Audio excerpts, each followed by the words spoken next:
Eileen Cleary's website opens with a quote from Czesław Miłosz.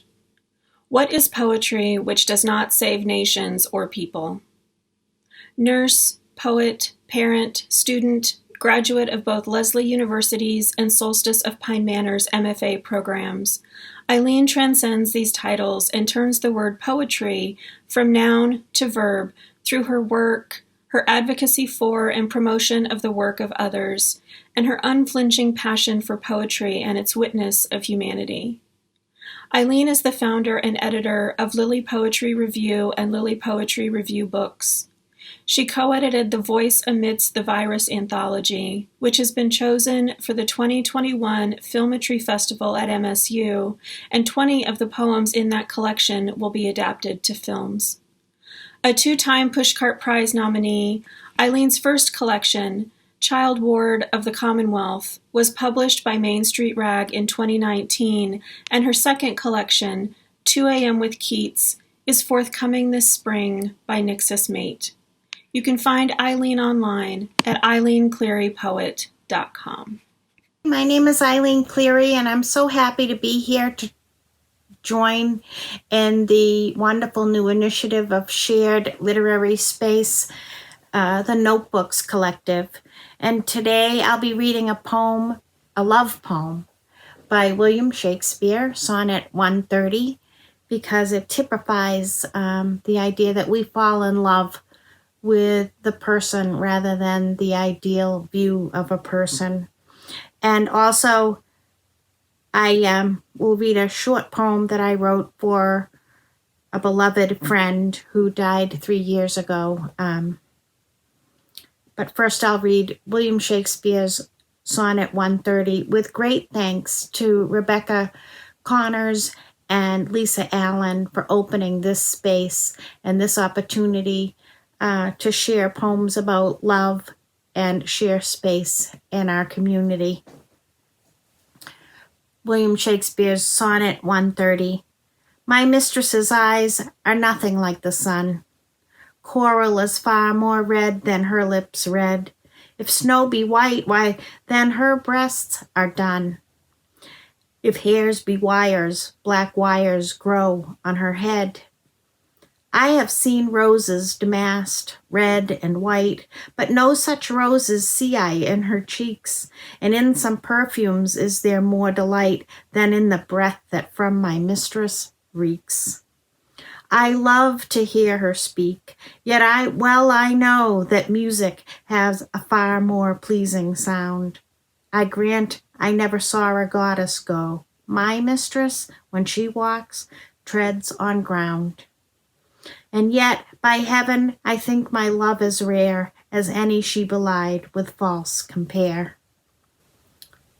And then, as I said, I'm going to read a poem called Calling You Back, and it was written for Lucy Brock-Broido, and it's about wanting someone who has been lost. It's been 3 years now since you took up your season of dying.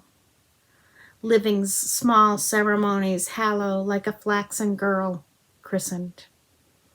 Person to person, spanning silver and clay, what to call us? Shall we be named one galaxy, our dust a phantom of stars? We reach, but cannot reach. Will you cross to where we might again embrace? You know I wish my body to be earth with your body. Not now, but in time, as indistinguishable as twin Glendalough sheep.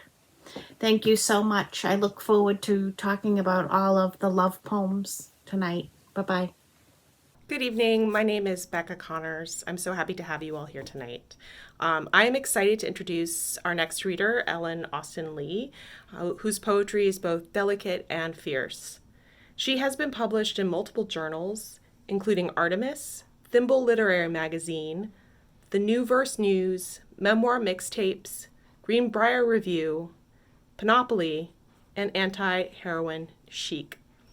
Her first chapbook, Firefly, was published by Finishing Line Press in 2019, and her second chapbook, Lockdown: Scenes from Early in the Pandemic, is forthcoming in 2021.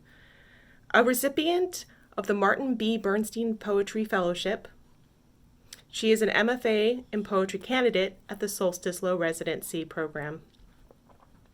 Ellen lives in Cincinnati, Ohio, with her husband and 2 sons. Ellen is a community builder. She hosts a monthly poetry night at Sitwell's in Cincinnati and would regularly pull our poetry cohort together for a phone call so that we could convene during our semester. Additionally, she is kind, generous in her feedback, and someone that you want to share your work with. I am so grateful that she is here tonight to share her love poems and insight. Please help me welcome Ellen Austin Lee. Hello, I'm Ellen Austin Lee, and I'm excited to participate in the Notebook Collective. Thank you, Becca Connors and Lisa Allen, for asking if I'd be interested. So I'm going to read a love poem by Ada Limon called The End of Poetry.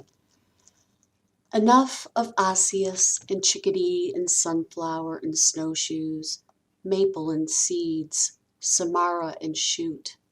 Enough chiaroscuro, enough of thus and prophecy and the stoic farmer and faith and our Father and 'tis of thee.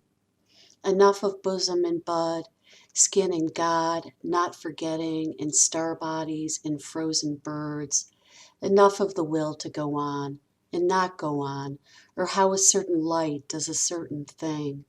Enough of the kneeling and the rising and the looking inward and the looking up. Enough of the gun, the drama, and the acquaintance's suicide. The long lost letter on the dresser. Enough of the longing in the ego and the obliteration of ego. Enough of the mother and the child and the father and the child. And enough of the pointing to the world, weary and desperate. Enough of the brutal and the border. Enough of can you see me? Can you hear me? Enough I am human. Enough I am alone and I am desperate. Enough of the animal saving me. Enough of the high water. Enough sorrow. Enough of the air and its ease. I am asking you to touch me. So beautiful. Okay, and then I'm going to read a short poem that I wrote after I read the Grimm Brothers' Iron Hands fairy tale this past year, which I was not familiar with, and it sparked memories of my first love. So this is called To the Boy with the Golden Hair.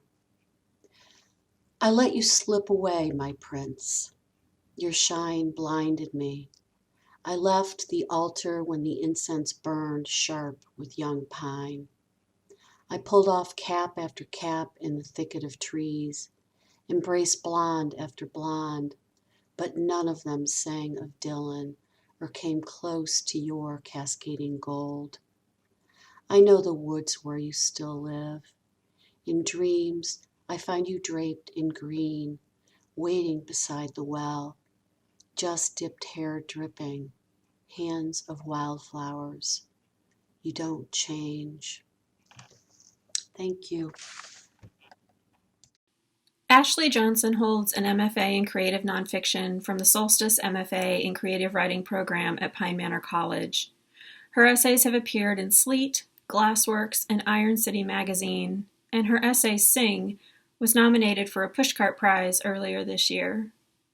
When I graduated from Solstice, Ashley gifted me Carmen Maria Machado's memoir In the Dream House, a book Ashley then studied as she wrote a critical thesis about hybridity and the intersection of poetry and prose in lyric essay. In that book, Carmen Maria Machado quotes Louise Bourgeois. You pile up associations the way you pile up bricks. Memory itself is a form of architecture. In Ashley's memoir In Progress, memory is kaleidoscope and microscope, an examination of the residual effects of mass incarceration on the Black family structure. Ashley's mentor, Dr. Randall Horton, offers this. Ashley operates at the intersection of knowing and not knowing, weaving prosaic and poetic landscapes that inquire, reveal, and reflect on the human condition. Ashley digs, excavates, and then digs again, unafraid to use history, documentation, literature as catalysts to a new kind of understanding. Her prose is a song that sings, or she sings a song that needs to be sung. Hi everyone, my name's Ashley. Thank you to Lisa and Becca for inviting me to be a part of the Notebooks Collective launch. I'm excited to be here and to share a love poem written by another poet, and then something that I've written as well. So the poem I'm going to share first is by Eve Ewing, and the name of the poem is Shea Butter Manifesto. We, the forgotten Delta people, the dry riverbed people, hair calling always for rain, skin turned skyward, wishing for clouds, we stand for blood. We kneel for water, for oil, we lay down, fingers spread as if in this way we might skate across the yellow clay of it all, like lagoon insects. So it is written, heal yourself, baby. With the tree and the touch, with the turmeric. In this world, nothing brittle prevails, so in this world, grease is a compliment. No, it's a weapon. No, it's a dream you had where it was cold and your mother seeing the threat of gray at your elbows and knowing that ash is the language of the dead, knelt and put her hands on your face like this and anointed you a protected child, a hot iron in a place of frost. Recall this and fear no thickness. Be resurrected, glistening in the story of you, be shining.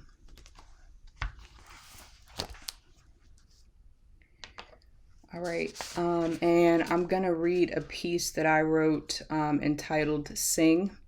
It starts with an epigraph. When the lights shut off and it's my turn to settle down, my main concern, promise that you will sing about me. Kendrick Lamar.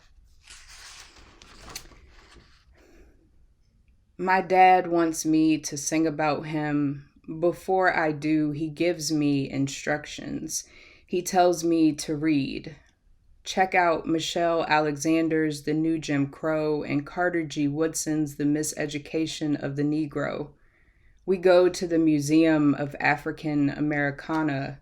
After I do my reading, he tells me a story. He never reaches the end. Saying about the prison industrial complex and the plight of marginalized Blacks. Don't forget the 100-to-1 cocaine to crack ratio and mandatory minimums. Sing of Black excellence. He thinks he's not a statistic of justice.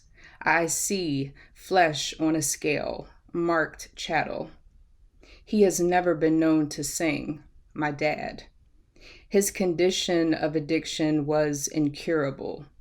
He played a solo elegy inside a cell, his vibrato intensified in the whole.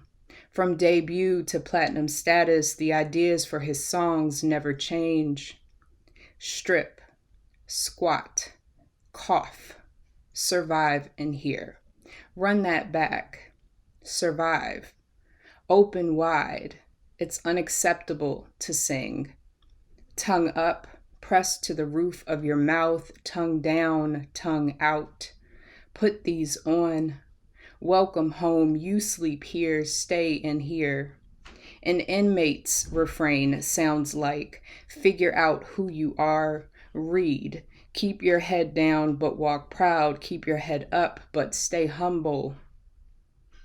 The sentence repeats. Another is added over and over, time and again, run that back. His soundtrack is distorted. Heat warped the vinyl grooves until whole parts went missing. I try to concentrate on echoes of crooked crooning. Holding parsed notes, I mumble through melody, revise words, rehearse sounds. I am ready to record his record for the record, but when I open my mouth, he stops me. Once more, he says. Repeat after me, he says. I was at Howard University, the Black Mecca, in the 80s. I am worthy. I'm the color of the brown paper bag. I passed the test. I've been to Howard Dental School. I had plans, a private practice. I know Black bourgeoisie and Black poverty. I hear him. I have heard him. I can recite it from memory. It goes, my daddy, a God-fearing, woman-loving, wanting for nothing, Black middle-class family having, countryside visiting, city living, suburban dwelling Black boy became an addict. For a long time, he frequented buildings with bars and places with rehabs in the name, but the buildings didn't make him better. An applause for my freestyle. My dad is pleased. I am not. My pitch is off. I've been singing the same song, the same riff, but there's something missing. The rhythm? Thank you.